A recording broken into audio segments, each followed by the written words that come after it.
Hello everybody and welcome. In this video I will show you all controls and gestures on your speaker 3mk Fuego. To play and pause the song, you should press play pause button right here. So just press on it, and as you can see, I play song. If you press again, you will pause the song. To increase the volume, use volume up button, would look like a plus, so just press on it, and as you can see, I increase the volume. And to lower the volume, use volume down button, will look like a minus, so again just press on it, and we did it. If you press and hold on the volume up button, you will play next track. Here we go, and if you press and hold on the minus button, you will play previous track. Here we go.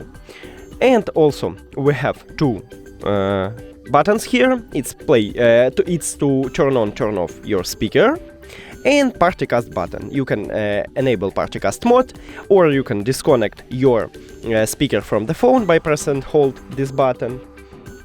And that's it. Thank you for watching this video. If you found it helpful, please consider subscribing to channel and leave the like on the video. It's really important to us. See you later!